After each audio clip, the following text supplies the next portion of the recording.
The boardroom smelled like leather and betrayal. 23 floors above downtown Chicago, surrounded by floor-to-ceiling windows that made the city look conquerable, I watched my own family vote me out of existence. Not just out of the company, out of the narrative entirely. Like I'd never spent 6 years building government contracts that kept their lights on. Like my Pentagon security clearance was just a participation trophy instead of the key that unlocked every door they'd walked through. I'd love to know which corner of the globe you're watching from. And if this story speaks to you, make sure to subscribe. Tomorrow's video is one you absolutely can't miss. My brother Marcus adjusted his Armani tie and cleared his throat. Given recent performance metrics and strategic realignments, the board feels it's time for fresh leadership in the federal division. He didn't look at me when he said it. Neither did my sister Victoria, who suddenly found her manicured nails fascinating. My father, CEO and founder of Blackstone Strategic Solutions, sat at the head of the table like a king pronouncing a sentence. Effective immediately, Victoria will assume all federal contract oversight. Marcus will handle client relations. As for Alex, he paused, letting the silence stretch like a noose. We're restructuring your position to focus on advisory capacity. Advisory capacity. In corporate speak, that meant they were keeping me around long enough to extract everything useful from my brain before discarding the rest. I'd seen it happen to others. The slow strangulation. The gradual removal of responsibilities until you became a ghost haunting the hallways of your own career. But they'd made one crucial miscalculation. They thought my value was in what I knew about their business. They had no idea what I knew about theirs. Meeting that changed everything happened on a Tuesday in November. Not because Tuesdays are inherently significant, but because that's when the Department of Defense schedules their quarterly contract reviews. I'd been running point on a $47 million cybersecurity initiative for 18 months, the kind of project that requires clearance levels most people don't even know exist. The kind that keeps defense contractors in business and families in vacation homes. Blackstone Strategic Solutions wasn't always a government darling. When Dad started the company in 1987, it was a 3-person operation running IT support for local businesses out of a strip mall in Naperville. Mom handled the books. Dad cold-called prospects. Marcus was 7 and spent afternoons in the office coloring on the backs of invoices. Victoria wasn't even born yet, and I was still 2 years away from making my debut. The transformation happened gradually, then all at once. A connection led to a small contract with the Veterans Administration. That contract led to bigger fish. Bigger fish required security clearances. Security clearances required people who could pass extensive background investigations. People with military experience, clean records, and the kind of methodical temperament that doesn't crack under pressure. Enter me, fresh out of Northwestern with a computer science degree and a burning need to prove myself in the family business. Dad made it clear from day one that working for Blackstone wasn't a birthright. You want respect here, you earn it, he'd say, usually while Marcus got promoted for showing up and Victoria got praised for her strategic thinking during internships that consisted mainly of reorganizing filing systems. So I earned it. Applied for clearance while my siblings were still figuring out which fraternity parties had the best beer. Spent 2 years getting vetted by investigators who knew more about my college roommates than I did. Passed psychological evaluations that would make a monastery screening process look casual. When that secret clearance came through, followed 3 years later by top secret with SCI access, I became the family's golden ticket to the federal contracting world. The money followed. Government contracts don't just pay well, they pay consistently. Private sector clients might disappear overnight if their venture capital dries up or their market shifts. Uncle Sam writes checks that are clear, on time, every time. By 2019, federal contracts represented 73% of Blackstone's revenue. By 2022, that number hit 87%, all flowing through security protocols and clearance requirements that only one person in the company could navigate. Me. But success has a way of rewriting history. What started as Alex's security clearance is our competitive advantage, gradually became the Federal Division's strong performance. Then, our government relations expertise. Eventually, it was just Blackstone's core competency, as if the company had naturally evolved into a defense contractor through market forces and strategic vision, rather than one person's willingness to let federal investigators dissect their entire life. The subtle erosion began during a client presentation in early 2023. I'd spent 3 weeks preparing a proposal for a Naval Information Warfare Command contract. Technical specifications, personnel requirements, security protocols, delivery timelines. Every detail calibrated to demonstrate not just competence but irreplaceable expertise. Victoria sat in the back of the conference room, laptop open, taking notes like she was studying for a final exam. Which, in retrospect, she was. The final exam on how to appear indispensable in a room where she contributed nothing but familial proximity. After we landed the contract, she cornered me by the coffee machine. "That was incredible," she said, eyes bright with what I thought was genuine admiration. "The way you handled their questions about compartmentalized access protocols. I never realized how complex this stuff was. I should have recognized the reconnaissance mission. Instead, I was flattered that my little sister was finally taking interest in the technical side of the business." I started explaining the clearance hierarchy, the difference between secret and top secret, how special compartmented information worked, why certain contracts required specific facility certifications, how the security officer role functioned in government oversight. Mon's point, Kate. She absorbed every word like a sponge. Asked follow-up questions. Requested documentation for her own understanding. Suggested we create internal training materials so the whole team can better support federal initiatives. I built her a curriculum. PowerPoint presentations explaining classification levels, flowcharts showing approval processes, reference guides for common terminology.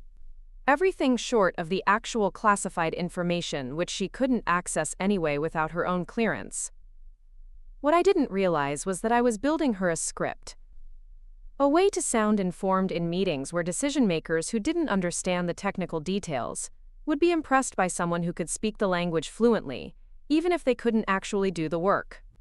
The first warning sign came during a board meeting in June. Dad was reviewing second quarter performance, going through division reports with the enthusiasm of someone reading tax instructions. When he got to federal contracts, Victoria raised her hand. "I'd like to propose expanding our government relations capacity," she said, consulting notes that looked suspiciously like my training materials. "We're currently bottlenecked by relying on a single point of contact for clearance-related activities. What if we diversified our approach? Cross-trained multiple team members on security protocols? Developed redundancy in our federal oversight structure?" It sounded reasonable, professional even. The kind of strategic thinking that business schools love and executives eat up. It also demonstrated a fundamental misunderstanding of how security clearances work. You can't cross-train someone into a top-secret classification. You can't develop redundancy in personnel who've undergone years of federal investigation. Clearances aren't transferable skills you pick up during lunch-and-learn sessions. But explaining that would have required interrupting Victoria's presentation to deliver a lecture on federal security regulations. In a room full of people who measured success in revenue growth and profit margins, not compliance requirements and investigation protocols.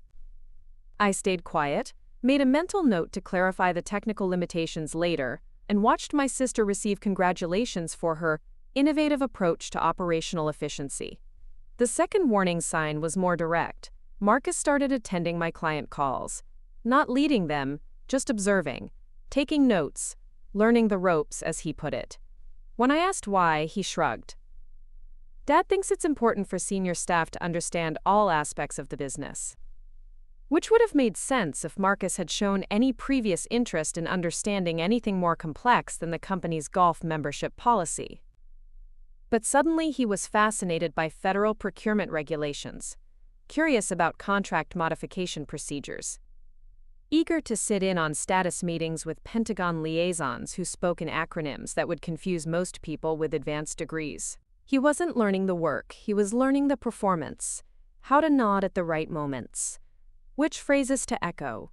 How to sound engaged without actually contributing anything substantive. Professional camouflage for someone who wanted to appear qualified for responsibilities they couldn't actually handle. The third warning sign was the most subtle and, in hindsight, the most damaging. Dad started introducing me differently at industry events. Instead of, "This is my daughter Alex, she runs our federal division," it became, "This is Alex, part of our government relations team." Then Alex, who works in federal contracts. Eventually just, Alex from Blackstone Strategic. The title creep happened so gradually I almost didn't notice. Business cards still said, Director, Federal Division. Email signatures still carried the same authority. But in meetings, at conferences, during the social interactions where business relationships actually get built, I was being systematically downgraded from leader to contributor to anonymous team member. Meanwhile, Victoria was being upgraded. This is Victoria, she's spearheading our government initiatives. Victoria, who's revolutionizing our federal approach. Victoria, our rising star in defense contracting. She was building a reputation based on my work while I was becoming invisible in my own career. And the worst part was how organic it felt. How reasonable each individual change seemed when viewed in isolation. A title adjustment here. A responsibility shift there. A gradual reallocation of credit that felt like natural evolution rather than systematic erasure. By October, the boardroom dynamics had shifted completely.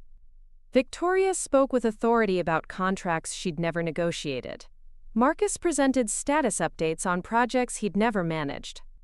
Dad deferred to their expertise on matters where I'd been the sole decision-maker for years. I was still doing the actual work. Still the only one with the clearance to access classified information. Still the only one who could speak directly with Pentagon officials about sensitive requirements. But I was doing it as a technician rather than a leader. The person who executed decisions made by people who didn't understand what they were deciding. That's when I realized what was happening. They weren't just restructuring my position, they were performing corporate identity theft. Taking everything I'd built, everything I'd achieved, everything that made me irreplaceable, and redistributing it among family members who looked better in client presentations and board meetings. The only problem with their plan was the same thing that made it possible in the first place.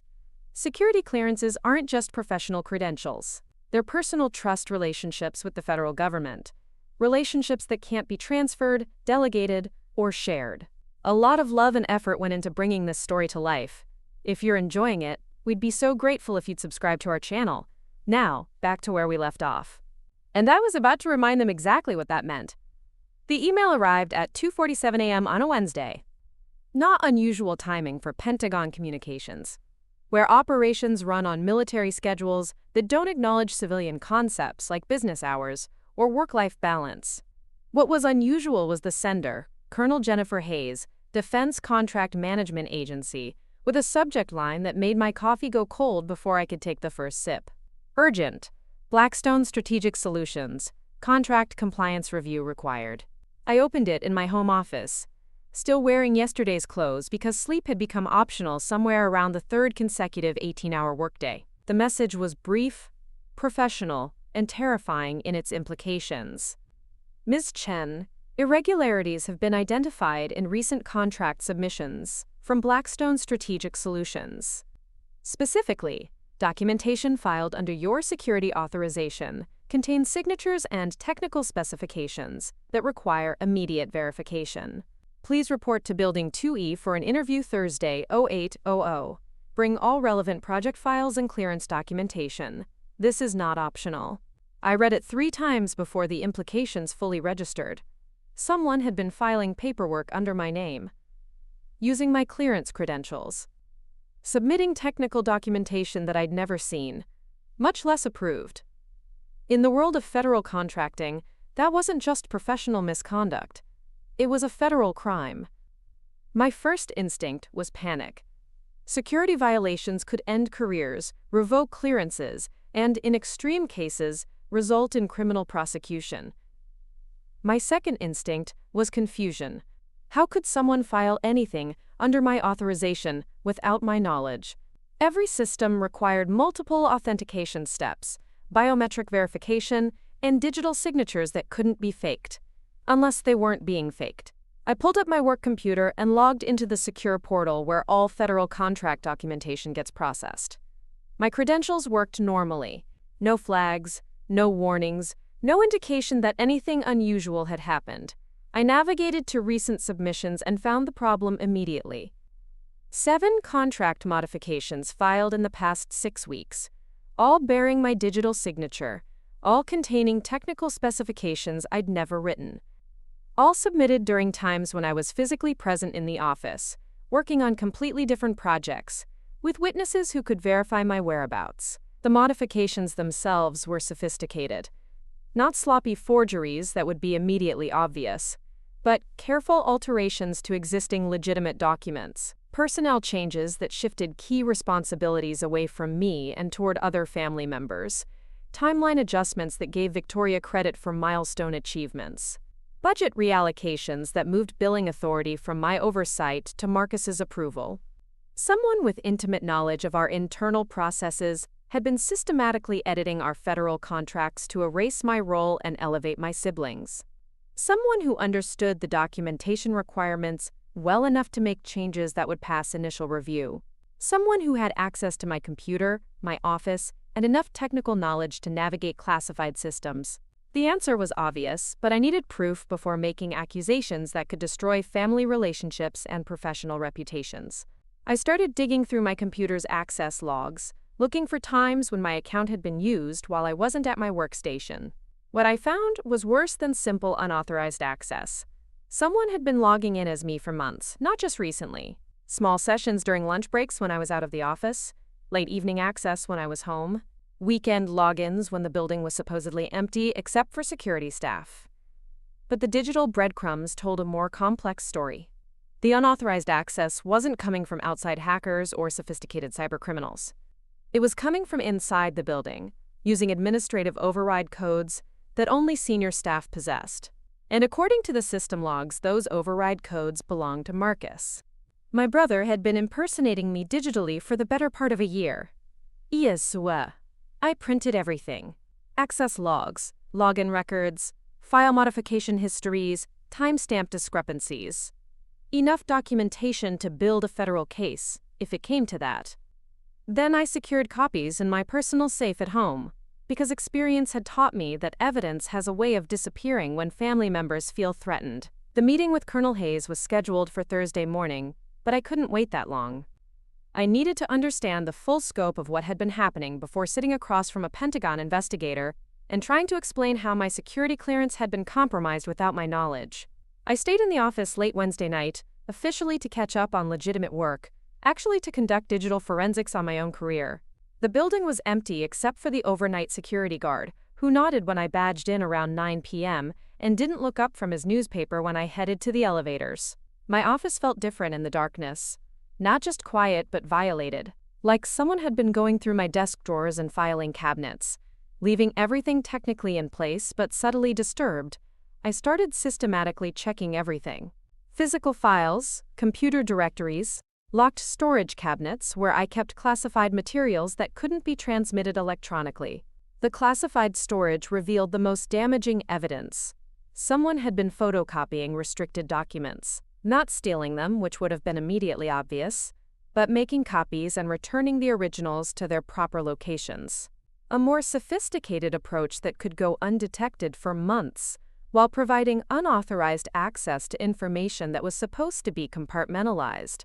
I found traces of the copying process, slight differences in how documents had been refiled, microscopic tears from hasty handling, even a few pages where the collation order had been reversed, indicating someone had rushed while reassembling materials they weren't supposed to have in the first place. But the most revealing discovery was in my computer's email archive. Messages I'd never sent, replies I'd never written, communications with Pentagon officials that had apparently been conducted in my name without my participation. All professionally written, technically accurate, and completely fraudulent. Someone had been living my professional life in parallel. conducting business as me while I was conducting business as myself. Building relationships with federal officials who thought they were dealing with Alex Chen when they were actually dealing with someone pretending to be Alex Chen. The sophistication required for this level of deception was staggering. Not just technical knowledge, but a deep understanding of my communication style, my professional relationships, my typical response patterns. Someone had been studying me closely enough to successfully impersonate me in high-stakes government communications. I started cross-referencing the fraudulent emails with my calendar, looking for patterns. When had these phantom communications occurred? What was I doing when someone else was apparently conducting business as me? Mood. The correlation was perfect and damning. Every fraudulent email had been sent during times when I was in meetings, on business trips, or otherwise verifiably occupied with activities that provided alibis for the real perpetrator. Someone who knew my schedule intimately enough to conduct parallel operations when I couldn't possibly be monitoring my own accounts. The final piece of evidence was the most personal and most painful.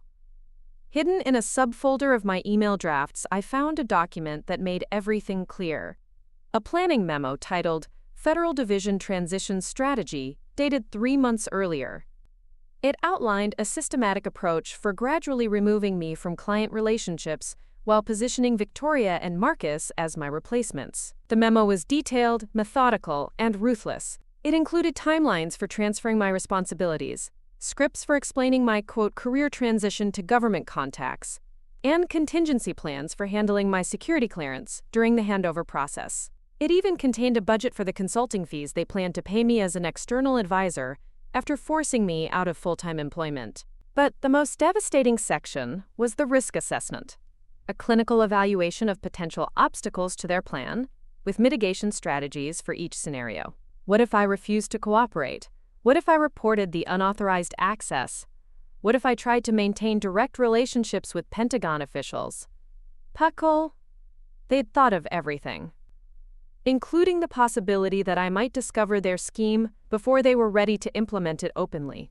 The contingency plan for early discovery was elegant in its simplicity.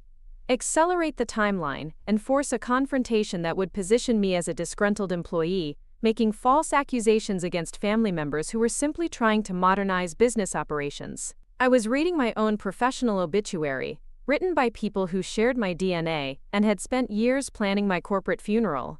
The building's heating system cycled on, breaking the silence and reminding me that I was alone in an office where my own family had been systematically destroying my career. I saved everything to encrypted drives, backed up files to secure cloud storage, and printed hard copies of the most damaging evidence. Then I did something they probably hadn't anticipated in their risk assessment. I started planning my own strategy. They'd made one crucial error in their scheming. They'd assumed that my value to the company was dependent on their goodwill and continued employment. That losing my position at Blackstone would effectively end my career in federal contracting. That my security clearance was only useful within the context of their business operations. They'd forgotten that security clearances belong to individuals, not companies. That Pentagon relationships are built on personal trust, not corporate affiliations. That my reputation in the defense contracting community existed independently of whatever title appeared on my business cards. Most importantly, they'd underestimated what happens when someone with intimate knowledge of their operations decides to stop protecting their interests and start protecting their own. By Thursday morning, I had enough evidence to end their careers and destroy their business. But I also had something more valuable, a clear understanding of exactly how much they needed me, even as they were trying to eliminate me. The meeting with Colonel Hayes would be interesting, not because I was worried about defending myself, but because I was curious to see how creative I could be in defining the terms of my defense. My family wanted to erase me from their business. I was about to show them what erasure actually looked like. Building 2E of the Pentagon sits in the outer ring, where the fluorescent lighting feels harsh enough to sterilize surgical instruments, and the air conditioning runs at temperatures designed to keep people alert and slightly uncomfortable. I arrived 15 minutes early, carrying a leather portfolio that contained enough evidence to implicate my entire family in federal crimes, and wearing the kind of professional armor that civilian contractors deploy when they need to look both competent and unthreatening. Colonel Hayes wasn't what I'd expected. Maybe 5'6", graying hair pulled back in regulation style, with the kind of direct eye contact that suggested she'd spent decades evaluating people who thought they could lie to the United States military. Her office was Spartanly functional, American flag in the corner, framed commendations on the wall, and a desk that looked like it had been requisitioned during the Reagan administration. "Miss Chen," she said, gesturing to a metal chair that had probably been uncomfortable when it was new sometime in the 1980s. "Thank you for coming in on short notice. I assume you know why you're here."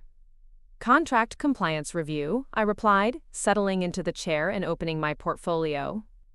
"Though I should mention up front that I've discovered some irregularities on my end as well." Her eyebrows rose slightly.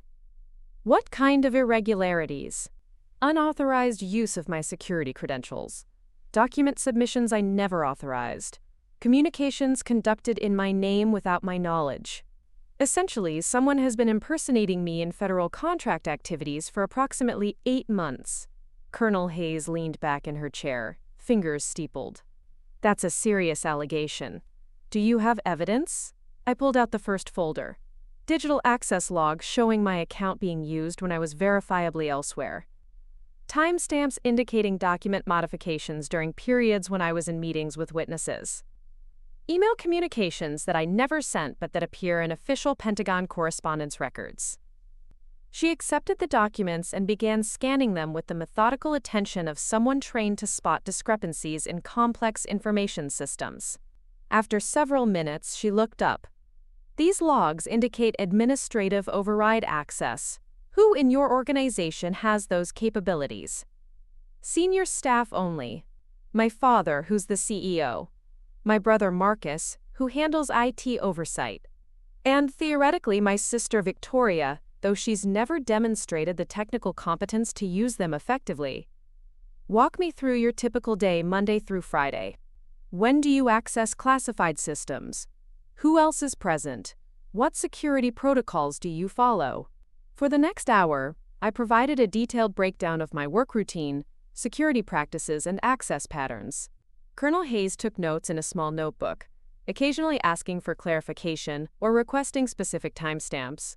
She was building a timeline, and I could see her cross-referencing my account against the evidence I'd provided. "Ms. Chen," she said finally, "based on what you've shown me, it appears someone with administrative access to your company's systems has been conducting unauthorized activities using your credentials. From a security standpoint, that's a significant breach of protocol. From a legal standpoint, it's potential identity theft and fraudulent representation in federal contracts. What happens next?" "Standard procedure would be immediate suspension of your security clearance pending full investigation. However, given that you're the one reporting the violations and you've provided substantial evidence supporting your claims, I'm inclined to handle this differently." She stood and walked to a filing cabinet, retrieving a thick folder. "We've been monitoring unusual patterns in Blackstone Strategic Solutions' recent submissions. Timeline compressions that don't align with typical project workflows. Personnel assignments that conflict with clearance records. Budget modifications that suggest someone doesn't fully understand federal cost accounting standards. Someone without proper authorization was making changes to active contracts? That's what we suspected. What you've provided confirms it." She returned to her desk and opened the folder. "Here's what's going to happen. We're launching a formal investigation into security violations at your company. You'll be cooperating as a witness rather than a subject. Your clearance remains active, but we'll be implementing additional monitoring protocols to prevent further unauthorized use." "And my family?" Colonel Hayes consulted her notes. "Marcus Chen will be questioned about the administrative override usage. Victoria Chen will be interviewed regarding her technical qualifications for the responsibilities she's apparently assumed. Your father will be required to explain how his company's security protocols allowed this level of compromise." She pulled out a business card and handed it to me. "Agent Sandra Wright, Defense Criminal Investigative Service. She'll be your primary contact during this process. I'd recommend having your own legal representation present for any discussions involving your family members." The rest of the meeting focused on logistics, procedures for securing my accounts, protocols for reporting any additional suspicious activity, and timelines for the formal investigation. Colonel Hayes was professional but not reassuring. Federal investigations move slowly and comprehensively, turning over every stone until the complete picture emerges. As I left Building 2E, walking through security checkpoints that verified my identity multiple times, I realized the dynamics had shifted completely. 24 hours earlier, I'd been a potential subject of a compliance review. Now I was a cooperative witness in a criminal investigation of my own family. The drive back to Chicago gave me 3 hours to consider my options. The Pentagon investigation would proceed independently, following federal protocols that didn't care about family relationships or business continuity. Meanwhile, I had to decide how to handle the situation at Blackstone. Return to work like nothing had happened? Confront my family directly? Wait for federal investigators to do the confronting for me? I chose a fourth option. Marcus was in his office when I arrived. Door open, feet up on his desk, scrolling through what looked like social media feeds. His computer screen was angled away from the doorway, but I could see multiple browser tabs open and hear the distinctive sounds of online video content. "We need to talk," I said, stepping into his office and closing the door behind me. He looked up with the expression of someone who'd been caught doing something slightly embarrassing but not actually wrong. "Hey Alex, how was your Pentagon thing? Everything okay with the contracts?" Interesting choice of words. Your Pentagon thing. Like it was a personal appointment rather than a federal compliance review triggered by fraudulent document submissions. His expression shifted.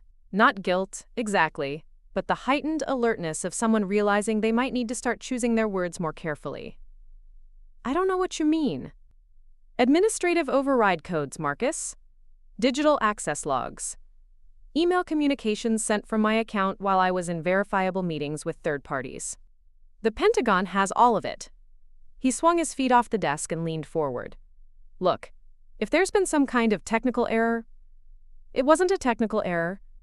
It was systematic impersonation using stolen credentials. Federal investigators are treating it as identity theft in the context of government contracts. That's a felony, in case you're unclear on the legal implications." The color drained from his face. "Alex, I can explain." "I'm sure you can. You'll get that opportunity when the Defense Criminal Investigative Service interviews you, probably sometime next week, based on the timeline Colonel Hayes outlined." I pulled out my phone and showed him Agent Wright's contact information. "This is who you'll be talking to. I'd recommend getting a lawyer. A good one. Federal prosecutors don't generally pursue cases they can't win decisively." Marcus stared at the screen like it might transform into something less threatening if he looked hard enough. "You called the Pentagon? You reported your own family?" "I reported security violations that threatened both my clearance and my career. The fact that my family was responsible for those violations doesn't change the federal response protocols. We can fix this. Whatever mistakes were made, we can clean them up internally. No need to involve outside investigators.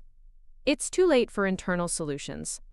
The Pentagon initiated this review based on patterns they identified independently.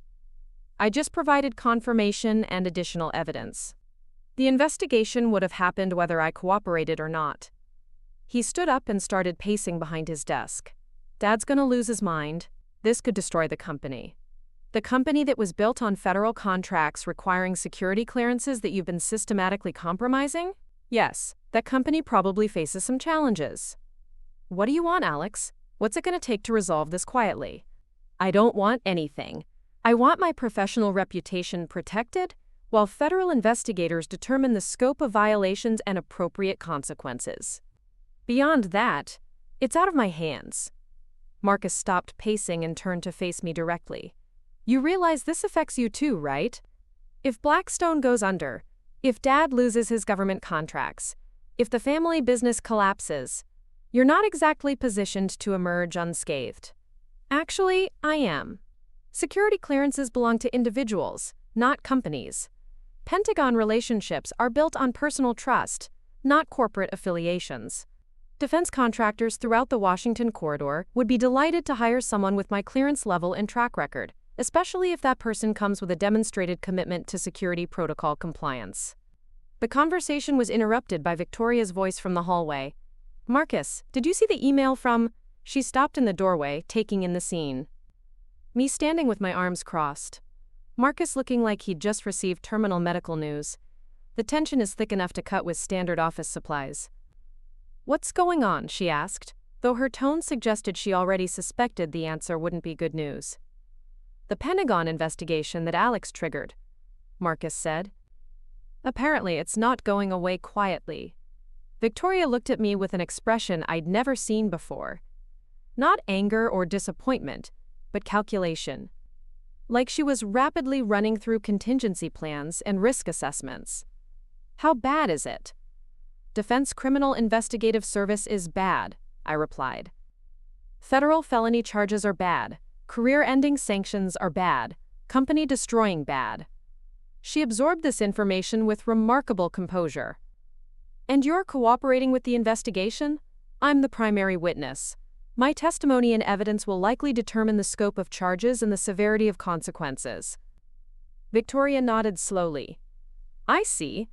And what would it take for your testimony to emphasize the technical nature of these violations rather than the intentional nature?" "It would take the violations actually being technical rather than intentional. Since we all know that's not the case, it would take me committing perjury in a federal investigation. Which I'm not going to do."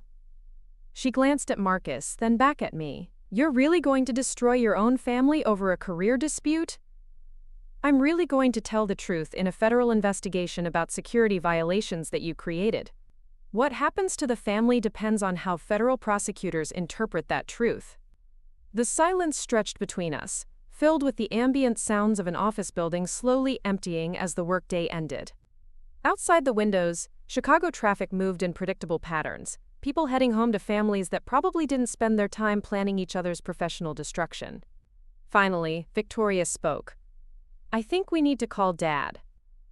Dad arrived at the office 43 minutes after Victoria's call, which meant he'd driven from the Oak Brook Country Club fast enough to violate several traffic laws. His Mercedes was parked crooked across 2 spaces in the executive lot, and he walked through the lobby with the kind of purposeful stride that made junior employees suddenly find urgent reasons to be elsewhere. I was waiting in the conference room, the same space where they'd voted me into advisory capacity 3 days earlier. Now the dynamics were different. The federal investigation had shifted the power balance, transforming me from an expendable family member into a protected witness. They needed something from me now, and we all knew it. Dad entered first, followed by Victoria and Marcus. They arranged themselves on the opposite side of the table like they were forming a defensive line.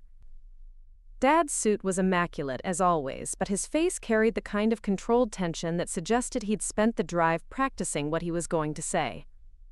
"Alex," he began, settling into his usual seat at the head of the table. "I understand there's been some kind of misunderstanding with the Pentagon. Something about paperwork irregularities?"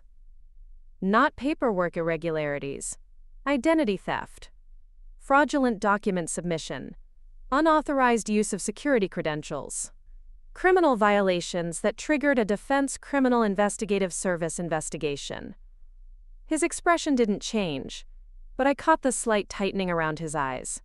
That seems like an extreme characterization of what was probably just administrative confusion. Administrative confusion doesn't require override codes to access someone else's secure accounts. It doesn't involve submitting contract modifications without authorization. And it definitely doesn't include impersonating federal contractors in communications with Pentagon officials. Victoria leaned forward. "Alex, we're family. We can work through this internally without involving outside agencies that don't understand our business dynamics. The Defense Criminal Investigative Service understands federal law violations perfectly well. That's their specialty." Marcus shifted uncomfortably in his chair. "Look, if mistakes were made during the transition process, we can correct them.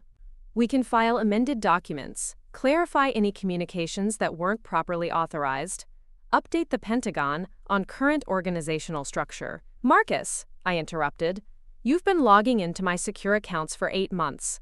You've been submitting documents using my digital signature. You've been conducting business as me while I was conducting business as myself. That's not a transition process mistake.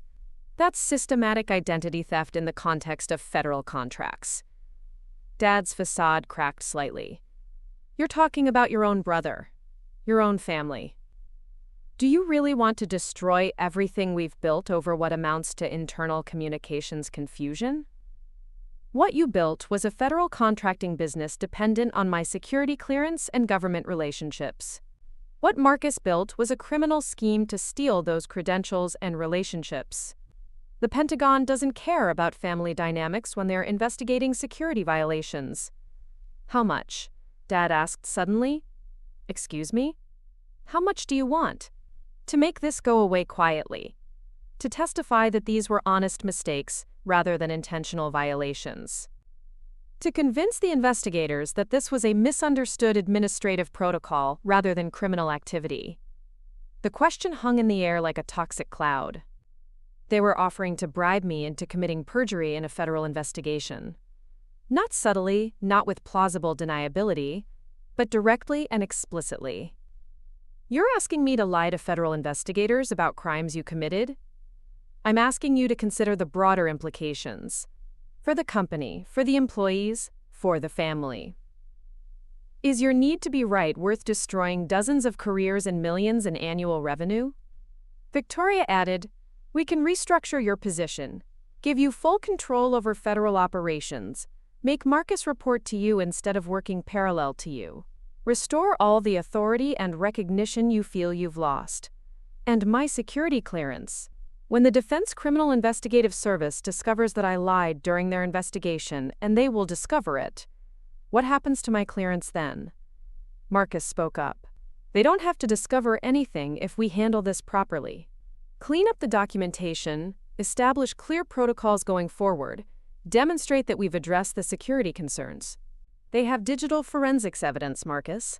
Access logs, timestamp records, metadata from modified documents. You can't clean up electronic evidence that's already been preserved by federal investigators. Dad stood and walked to the windows overlooking downtown Chicago. 37 years I've been building this company. Started with nothing, grew it into one of the region's most successful defense contractors. Now you want to destroy it because you feel underappreciated? I want to comply with federal law and protect my professional reputation. The fact that your criminal violations make that impossible isn't my problem to solve. He turned back to face me. Criminal violations. Listen to yourself. You're talking about family members like they're enemy combatants.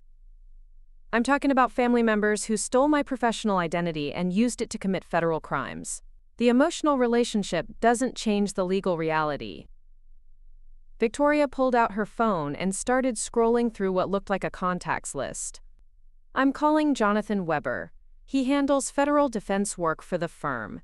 He can advise us on minimizing exposure while protecting everyone's interests. Everyone's interests? I asked.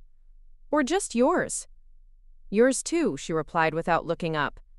You think being the star witness in a federal prosecution is good for your career? You think Pentagon officials want to work with contractors whose family members are under criminal investigation? This damages everyone, Alex. She had a point, but not the one she thought she was making. Actually, Pentagon officials want to work with contractors who report security violations instead of covering them up, who prioritize compliance over convenience, who demonstrate that their personal integrity isn't for sale to the highest bidder, even when that bidder is family. Dad returned to his seat. Jonathan Weber is excellent, but he's also expensive. Legal defense for something like this could cost hundreds of thousands. Is that really how you want the company spending money that could go to employee bonuses, facility improvements, expanding our legitimate operations? The company is spending that money because Marcus committed crimes using my credentials. I didn't create this problem. You're certainly not helping solve it. I'm cooperating with federal investigators who are trying to determine the scope of security violations and appropriate consequences. That's not creating problems. That's fulfilling my legal obligations as a clearance holder. Marcus leaned back in his chair, looking defeated. So that's it? No discussion, no negotiation, no consideration for family relationships or business continuity? You're just going to testify truthfully and let the chips fall where they may? I'm going to tell the truth about what happened and let federal prosecutors decide what laws were broken and what consequences are appropriate. Yes, the silence that followed was different from earlier pauses in the conversation. This wasn't strategic thinking or tactical regrouping. This was the recognition that negotiations had failed and adversarial proceedings would begin. Dad's voice, when he finally spoke, carried none of its usual executive authority. "I need to ask you something directly, and I need you to answer honestly. Is there any scenario, any combination of changes to your position, your compensation, your authority within the company, that would influence your testimony? You're asking if I can be bought. I'm asking if there's a solution that works for everyone." The solution that works for everyone is accepting responsibility for the crimes that were committed, cooperating fully with federal investigators, and implementing whatever security protocols they require to prevent future violations. That solution just doesn't include protecting Marcus and Victoria from the consequences of their actions. Victoria finally looked up from her phone. "Jonathan can meet with us tomorrow morning. He'll want to interview each of us separately, understand the facts as they developed, and develop a coordinated defense strategy. A coordinated defense strategy assumes we're all defendants. I'm a witness, not a subject of investigation. That could change quickly if the prosecutors decide you were complicit in the security violations. Based on what evidence? I reported the violations. I provided the evidence that confirmed them. I'm cooperating fully with the investigation. The only way I become a defendant is if someone convinces prosecutors that I was part of the scheme, rather than a victim of it." Marcus and Victoria exchanged glances.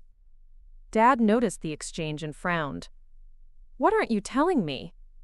Victoria hesitated, then pulled out a folder I hadn't seen before. "We may have additional documentation that could complicate Alex's position as an innocent victim." "What kind of documentation?" "Email communications where she appeared to authorize some of the credential sharing. Schedule modifications that suggest she was aware of parallel access to her accounts. Meeting notes where she discussed streamlining federal contract processes in ways that could be interpreted as approving shortcuts to normal protocol." I stared at the folder. "You fabricated evidence to implicate me in your crimes?" "We documented interactions that could be interpreted in different ways, depending on the context in which they're presented." Dad opened the folder and began scanning the contents. His expression grew darker with each page. "Is this manufactured evidence designed to frame your own sister?" "This is documentation that protects all of us by demonstrating shared responsibility rather than individual criminal liability." "You created fake evidence to threaten me into committing perjury?" Victoria met my eyes directly. "We created a paper trail that reflects the collaborative nature of our family business operations. Whether that trail supports your testimony or contradicts it depends entirely on how cooperative you choose to be." The conference room felt smaller suddenly, like the walls were closing in. My own family had moved beyond stealing my credentials and impersonating me professionally. They'd graduated to manufacturing evidence that could make me an accessory to their crimes if I didn't help them cover up those crimes. But they'd made another miscalculation. They were thinking like corporate executives trying to manage a business crisis. I was thinking like someone with a top-secret security clearance who'd spent years learning how federal investigators operate. "Show me everything," I said. Dad slid the folder across the table. Inside were fabricated emails, altered meeting notes, and modified timeline documents, all designed to suggest that I'd been aware of and complicit in the security violations they'd committed. All carefully crafted to look authentic to casual observers, while containing subtle inconsistencies that would be immediately obvious to forensics experts. "This is amateur-level forgery," I said after reviewing the contents. "Digital forensics will debunk every piece of this within hours. Metadata analysis will show when these documents were created versus when they're dated. Email server logs will prove these communications never actually occurred." Victoria's confidence wavered slightly. "That's assuming investigators bother with that level of analysis. For a federal security violation case involving defense contractors, they'll analyze everything down to the pixel level. This fabricated evidence doesn't protect you. It creates additional charges for obstruction of justice and evidence tampering." Marcus slumped in his chair. "So we're completely screwed no matter what we do? You're completely screwed because of what you already did. This just makes it worse." Dad closed the folder and pushed it away like it was contaminated. "Victoria, you and Marcus are going to destroy those documents immediately. We're not compounding criminal violations with evidence tampering charges." Dad, immediately. And then we're calling Jonathan Weber to schedule emergency meetings for each of you. Separately. Because your interests are no longer aligned with the company's interests or with each other's interests. He stood and straightened his tie. Alex, I owe you an apology. For the scheme, for the cover-up attempt, and for raising children who thought blackmailing their sister was an acceptable business strategy. Apology noted. What happens now? Now I continue cooperating with federal investigators. You hire the best criminal defense attorneys you can afford. And we wait to see how federal prosecutors decide to handle a case involving systematic security violations, identity theft, and attempted evidence tampering by a family-owned defense contractor. And the company? The company that was built on federal contracts requiring security clearances that no longer exist? That company has some serious problems to address. Dad nodded grimly. I understand. For what it's worth, I'm proud of you for doing the right thing even when it cost you everything. It didn't cost me everything. It cost me a job where my own family was systematically undermining my career and committing crimes using my identity. That's not everything. That's just the beginning. Agent Sandra Wright didn't look like someone who could dismantle corporate empires before lunch. Maybe 5'4", wearing a navy blazer that had seen better decades, carrying a briefcase that looked like it had survived multiple government budget cuts. But when she walked into Blackstone Strategic Solutions at 8:47 a.m. on a Friday morning, accompanied by 2 junior agents and a digital forensics specialist, the entire office atmosphere changed. I was at my desk, pretending to work on legitimate projects, while actually monitoring the secure Pentagon communications system for updates on the investigation. The receptionist's voice over the intercom was carefully neutral, but I could hear the underlying tension when she announced that federal agents were requesting to speak with senior management. Dad emerged from his office wearing his crisis management expression, the one he typically reserved for major client emergencies or board meetings where quarterly numbers disappointed investors. Good morning, Agent Wright. I assume this is about the security matter we discussed yesterday. Mr. Chen, we're here to execute a federal search warrant for electronic records, physical documents, and digital storage devices related to potential violations of the Computer Fraud and Abuse Act, the False Claims Act, and federal identity theft statutes. She handed him a thick legal document while the other agents began setting up equipment near the server room. The digital forensics specialist was already photographing computer workstations and documenting serial numbers on electronic devices. This seems rather aggressive for what amounts to administrative confusion, Dad replied, scanning the warrant with the kind of forced calm that suggested internal panic. Mr. Chen, we have evidence of systematic unauthorized access to classified systems, fraudulent submission of federal contract documentation, and attempted obstruction of justice through evidence tampering. This investigation has moved beyond administrative confusion.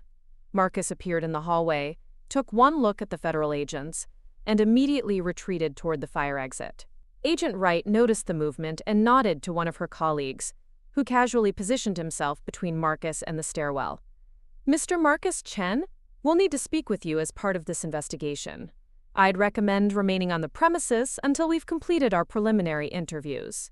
Victoria was nowhere to be seen, which meant she was either hiding in her office or had somehow managed to leave the building before the agents arrived. Given her demonstrated talent for strategic thinking, I suspected the latter. The forensics specialist approached my workstation. Ms. Chen, we'll need to image your computer hard drive and examine your digital accounts. This is standard procedure for establishing the scope of unauthorized access. Of course. I should mention that I've been maintaining my own documentation of the security violations, access logs, timeline records, correspondence with Pentagon officials. Everything's been preserved in encrypted storage. Agent Wright looked interested. Additional evidence beyond what you provided to Colonel Hayes? Significantly more comprehensive. I've been conducting my own investigation parallel to your official one. She pulled out a digital recorder and set it on my desk. Would you be willing to provide a preliminary statement about your findings? On the record? For the next 90 minutes, I walked Agent Wright through everything I'd discovered. The systematic credential theft, the fraudulent document submissions, the manufactured evidence Victoria had created to implicate me, the attempted bribery during yesterday's family meeting. Other employees watched nervously from their cubicles as federal agents moved through the office like professional archaeologists, carefully documenting and preserving potential evidence. Phone calls were monitored, email accounts were frozen, file cabinets were opened and photographed. May look. The most dramatic moment came when agents reached Marcus's office. His computer was still logged into my secure accounts, displaying classified contract information that he had no authorization to access. The digital forensics specialist took photos from multiple angles before beginning the process of capturing electronic evidence. "Mr. Marcus Chen," Agent Wright said, "you're not under arrest, but I need to inform you that you're a subject of this investigation, and anything you say can be used in federal court proceedings. Do you wish to have legal representation present before we continue?" Marcus looked like he was about to faint. Yes, I want a lawyer." "That's your right. Until legal counsel arrives, please refrain from accessing any computer systems or handling any documents related to federal contracts." An agent escorted Marcus to the conference room, where he sat staring at the table while waiting for Jonathan Weber to arrive. Through the glass walls, I could see him occasionally glancing toward the door like he was calculating escape routes. Agent Wright returned to my desk around noon, carrying a laptop and several evidence bags. "Ms. Chen, based on our preliminary examination, it appears you were the primary victim of these security violations rather than a participant. However, we'll need your continued cooperation as the investigation expands." "Expands how?" "We've identified similar unauthorized access patterns involving other defense contractors. Your family's scheme may have been part of a broader pattern of security violations in the federal contracting community." That was news to me. "Other companies?" 3 firms in the Washington corridor have reported similar issues within the past 6 months. Unauthorized credential usage, fraudulent document submissions, contract modifications that don't align with proper authorization protocols. We're investigating whether these incidents are related. The implications were staggering. If Marcus and Victoria had been part of a larger conspiracy involving multiple defense contractors, the federal charges would escalate significantly. Instead of isolated family business crimes, this could be systematic federal contracting fraud. "What kind of cooperation do you need from me?" "Continued access to your digital records, testimony regarding the specific methods used to compromise your accounts, and potentially assistance in identifying similar violations at other companies if the patterns match what happened here." She handed me a business card with additional contact information. "You should also know that the Department of Defense is considering emergency suspension of Blackstone's federal contracting privileges pending resolution of this investigation, which means no new contracts. Existing contracts under enhanced oversight. Essentially, your family's business model disappears until this is resolved." I looked around the office, where normal business operations had been completely suspended while federal agents continued their evidence collection. Employees were standing in small groups, whispering about what the investigation might mean for their jobs. Phone calls from clients were going unanswered. The daily rhythm of a functioning business had been replaced by the methodical documentation of potential criminal activity. Dad appeared beside my desk, looking older than he had that morning. "Alex, Agent Wright says you've been extremely cooperative with the investigation. I've been telling the truth about what happened. She also mentioned that the Department of Defense might suspend our contracting privileges. That's a logical consequence of security violations serious enough to trigger criminal investigation." He nodded slowly. "How long does something like this typically take to resolve?" "Federal investigations move at federal speed. Months, probably. Maybe longer if it connects to other cases. And during that time, Blackstone Strategic Solutions has no federal revenue stream. Which means no revenue stream at all, since government contracts represent 87% of annual income." Dad's shoulders sagged. 37 years building this company, and it's going to collapse because my son decided to play computer games with classified systems. It's going to collapse because multiple family members decided that stealing my professional identity was preferable to respecting my actual contributions to the business. Agent Wright approached us. "Mr. Chen, we're ready to interview you now. Legal counsel has arrived for your son and will be conducting that interview separately." "What about Victoria?" Ms. Victoria Chen appears to have left the building before we arrived. We've requested that she contact our office to schedule an interview. If she doesn't respond within 48 hours, we'll issue a federal warrant for her arrest as a material witness. The afternoon proceeded with methodical precision. Dad's interview lasted 3 hours. Marcus's interview, conducted with Jonathan Weber present, took 4 hours and resulted in Marcus invoking his Fifth Amendment rights to most questions. Victoria never returned to the office or contacted the federal agents. By 6 p.m., the office looked like a crime scene that had been processed by very polite investigators. Evidence tags marked items that had been seized. Computer workstations bore stickers indicating that systems had been forensically imaged. File cabinets stood open and partially empty.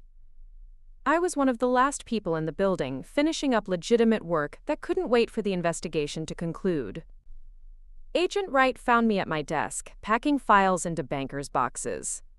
Ms. Chen, I wanted to thank you for your cooperation today. Your documentation and testimony have been invaluable in establishing the scope of these violations. What happens next?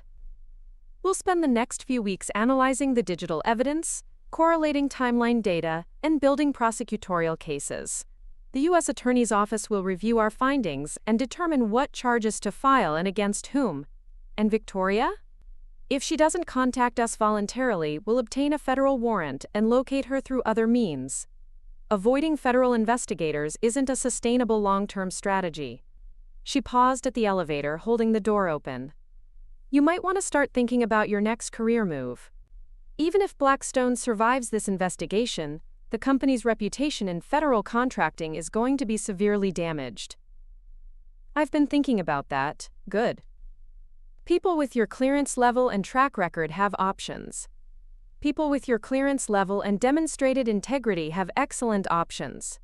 The elevator doors closed, leaving me alone in an office that felt like a mausoleum. The family business that had defined my professional identity for 8 years was effectively dead. My brother faced potential federal felony charges. My sister had become a fugitive from federal investigators. My father was contemplating the collapse of everything he'd built over nearly 4 decades. But for the first time in months, I felt like I could breathe properly. The weight of family expectations, professional undermining, and systematic betrayal had been lifted. Not because the situation was resolved, but because the truth was finally in the open and being handled by people whose job was justice rather than family politics. I finished packing my personal items, left my security badge on the reception desk, and walked out of Blackstone Strategic Solutions for the last time. The Chicago skyline looked different in the evening light, full of possibilities that hadn't existed when I'd arrived that morning as an employee of a family business under federal investigation. My phone buzzed with a text message from an unknown number. Alex, this is Victoria. We need to talk. Meet me at Navy Pier, North End, 9 p.m. Come alone. I read the message twice, then forwarded it to Agent Wright with a note. Subject attempting to contact me privately, requesting guidance on how to proceed. Her response came back within minutes. Do not meet. Do not respond. Contact the local FBI field office immediately. Obstruction of justice investigations become more serious when subjects attempt to influence witnesses. I called the FBI field office and spent another hour explaining Victoria's contact attempt and providing the text message for evidence. They assured me that attempts to contact witnesses privately during federal investigations were taken very seriously, and that additional charges might result from such contact. By the time I got home to my apartment in Lincoln Park, the local news was running a story about federal agents executing search warrants at a Chicago defense contractor. They didn't mention Blackstone by name, but the footage of agents carrying evidence boxes out of our building made the identification obvious. I poured a glass of wine, sat on my balcony overlooking Lake Michigan, and realized that everything I'd thought was permanent had actually been an illusion. The family business, the family relationships, the professional identity I'd built around being the responsible daughter who made everyone else's success possible. All of it had been temporary. But my security clearance, my reputation for integrity, my actual professional competence, and my relationships with Pentagon officials, who valued honesty over convenience, those were permanent. And for the first time in years, permanent felt like enough.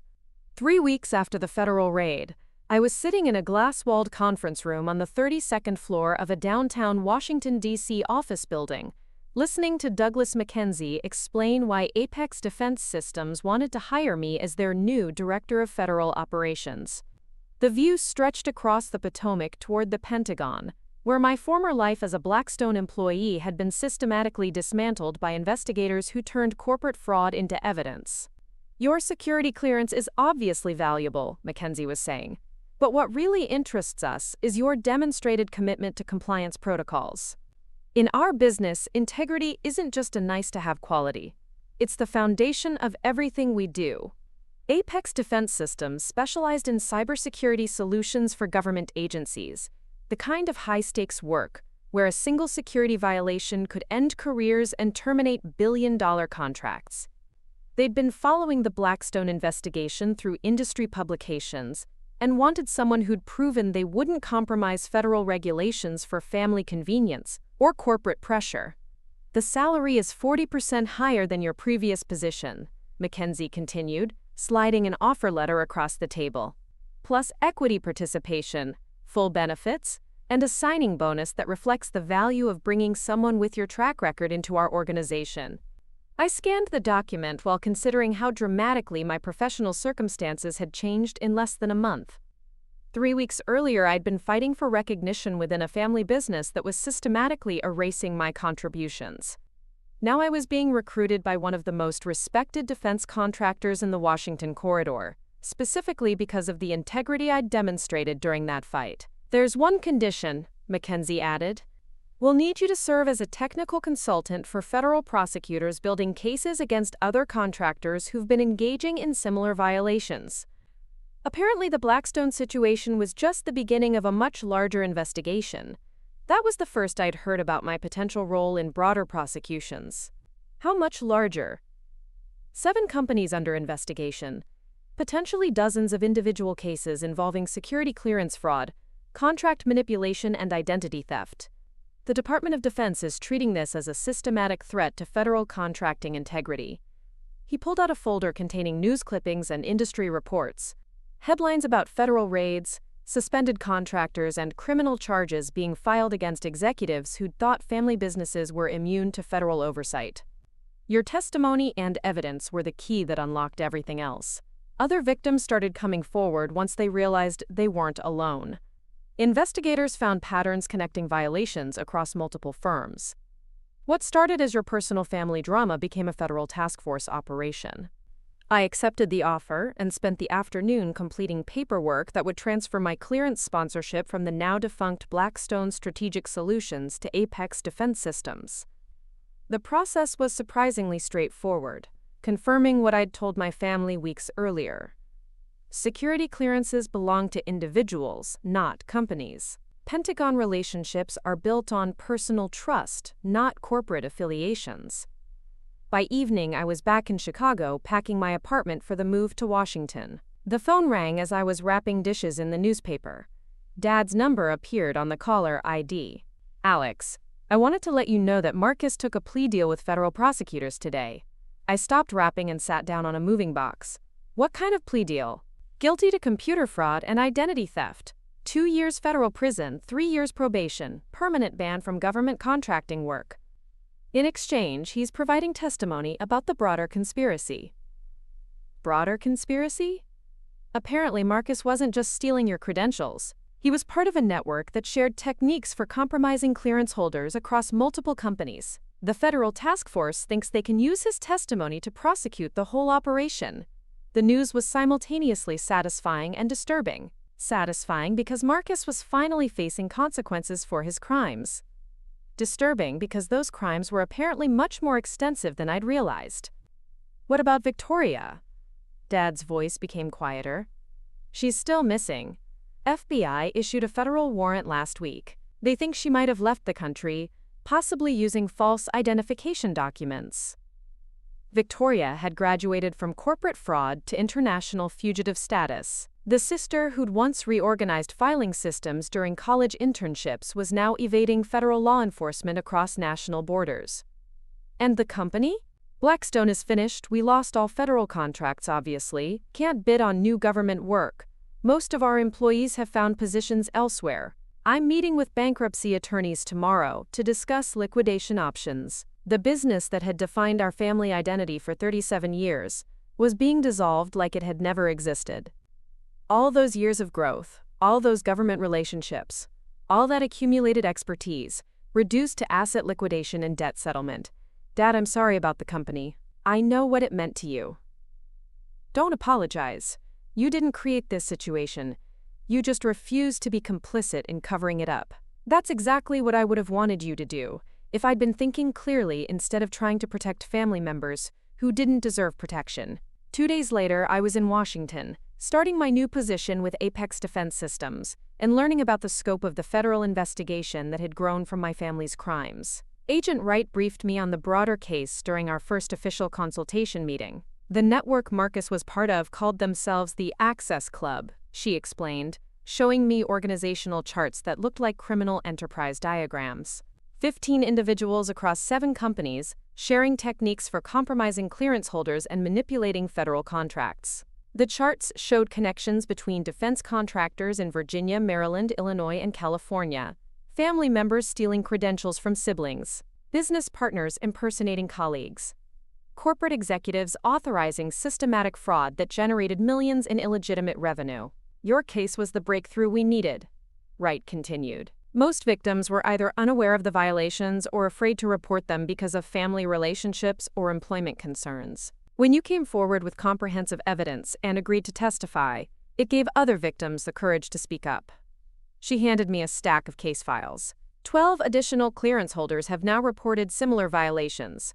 We're building prosecutions against the entire network.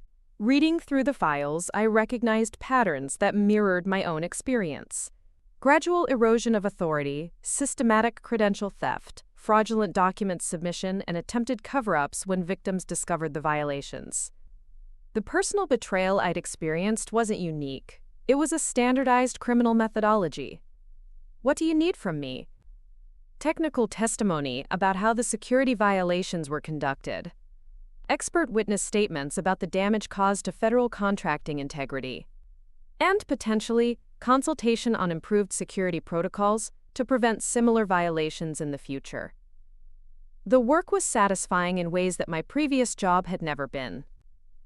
Instead of fighting for recognition within a family business that systematically undermined my contributions, I was being asked to help protect the federal contracting system from people who treated security clearances like family heirlooms to be shared and manipulated.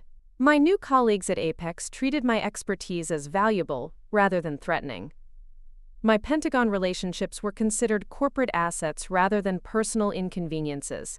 My commitment to compliance protocols was viewed as professional strength rather than family disloyalty. 3 months into my new position, I received a call from Agent Wright with an update on Victoria's situation. We found her in Costa Rica, working under an assumed identity for a consulting firm that helps American expatriates establish offshore business operations. She's fighting extradition, but Costa Rican authorities are cooperating with our request. How long will that take? 6 months, maybe longer. But it doesn't matter. We have enough evidence to prosecute her in absentia, if necessary. Her role in the Access Club conspiracy is well documented through Marcus's testimony and digital evidence recovered from Blackstone. The federal investigation had become a massive operation involving multiple agencies, dozens of prosecutors, and hundreds of potential victims. What started as my personal family drama had exposed systematic corruption throughout the defense contracting industry. 6 months later, I was sitting in a federal courtroom in Chicago, watching Marcus provide testimony that would send 5 other Access Club members to federal prison. He looked smaller than I remembered, wearing an orange jumpsuit that made him appear younger and more vulnerable than the corporate executive who'd once stolen my professional identity. His testimony was detailed and damaging. He described techniques for compromising clearance holders, methods for submitting fraudulent documents, and procedures for covering up security violations when victims became suspicious. The prosecution used his statements to build cases against co-conspirators who'd thought family relationships and corporate positions made them immune to federal oversight. When Marcus finished testifying, he looked toward the gallery where I was sitting with other victims and witnesses. Our eyes met for the first time since the federal raid at Blackstone. He nodded slightly, not an apology exactly, but acknowledgement that he understood the consequences of his choices. The trial lasted 3 weeks and resulted in convictions for all 5 defendants. Prison sentences ranging from 18 months to 8 years. Permanent bans from federal contracting work. Financial penalties that would bankrupt most of the conspirators. Victoria was extradited from Costa Rica 2 months later and agreed to a plea deal rather than face trial.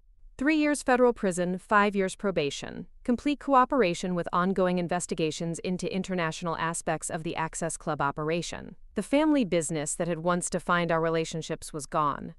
The family relationships that had once defined our business were destroyed.